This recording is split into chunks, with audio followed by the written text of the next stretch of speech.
பாதத்தில் ஆசிரியர் மற்றும் அன்பர்கள் ஜெபக்குழு நடத்தும் ஜெபித்து ஜெயமெடுப்போம் என்கின்ற இந்த உபவாச நிகழ்ச்சியின் 8ஆம் நாளிலே உங்கள் யாவரையும் இயேசுவின் நாமத்தில் வரவேற்கிறேன். இன்றைக்கும் நாம் தியானிக்கும்படியாக எடுத்துக்கொள்ளப்பட்ட வேத பகுதி உபாகமம் 29ஆம் அதிகாரம் 5ஆம் வசனம்.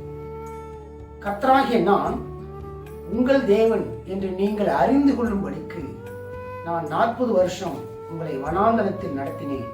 உங்கள் மேலிருந்த வஸ்திரம் பழையதாய் போகவும் இல்லை, உங்கள் காலில் இருந்த பாதரட்சைகள் பழையதாய் போகவும் இல்லை.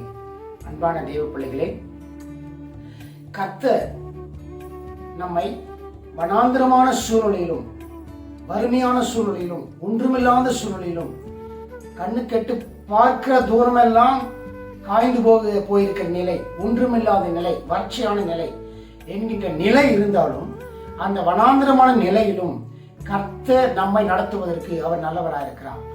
அதுக்காக தான் ஆண்டவர் சொல்றாரு, இஸ்ரவேல் ஜனங்களை ஆண்டவர் எகிப்திலிருந்து விடுதலையாக்கி கானான் தேசத்துக்கு நேராக கொண்டு போகிறார். கொண்டு போகும் பொழுது வனாந்திரமான இடத்துக்கு வருகிறார்கள். அங்கே கண்ணீர் இல்லை, ஆகாரம் இல்லை, இறைச்சி இல்லை, ஒன்றுமில்லாத நேரத்துல கர்த்தர் பரத்திலிருந்து மன்னாவை கொடுக்கிறார். காடைகளை அனுப்பி இறைச்சியினாலே அவர்களை போஷிக்கிறார். தண்ணீர் இல்லாத நேரத்திலே தண்ணீரை கொடுத்து போஷிக்கிறார். ஆகவே வனாந்திரமான நேரத்திலும் கர்த்தர் தான் நம்மை போஷிக்கிறார், ஒன்றுமில்லாத நேரத்திலும் கர்த்தர் தான் நம்மை போஷிக்கிறார் என்பதை நாம் புரிந்து கொள்ள வேண்டும்.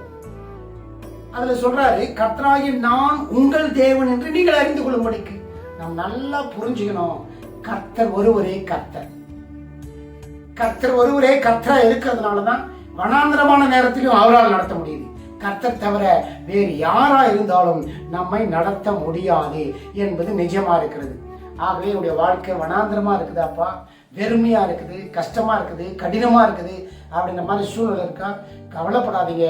ஜெபத்தை கேட்கிற ஆண்டவர் ஜீவன் அல்லவர், ஆமென்றும் ஆமென் என்றும் பதிலை கொடுக்கிற ஆண்டவர் ஜீவன் அல்லவர்.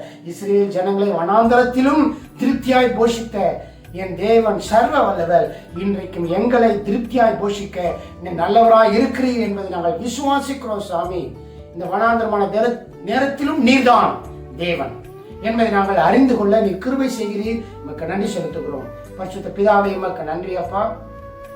கர்த்தராகிய நான் உங்கள் தேவன் என்பதை நீங்கள் அறிந்து கொள்ளும்படிக்கு இந்த வனாந்தரமான நேரத்திலும் வனாந்தரமான சூழ்நிலையிலும் கர்த்தாவே நீரே எங்களை நடத்துகிறீர்.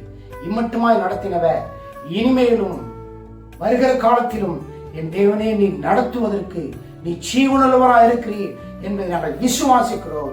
இந்த கூடுதலை ஜெபத்துல கலந்திருக்கிற உடைய பிள்ளைகள் ஒவ்வொருவருடைய வனாந்திரமான சூழ்நிலையிலும் நீ ஒருவரே தேவன் என்பதை நிரூபித்து நடத்துவதற்கு நீ இன்றைக்கும் ஜீவனுள்ளவராக இருக்கிறீர். பிதாவே, உமக்கு நன்றி செலுத்துகிறோம். துதிக்கிற மகிமையில அமைக்க செலுத்துகிறேன். இயேசுவின் நாமத்தில் ஜெபிக்கிறேன் நல்ல பிதாவே, ஆமென்.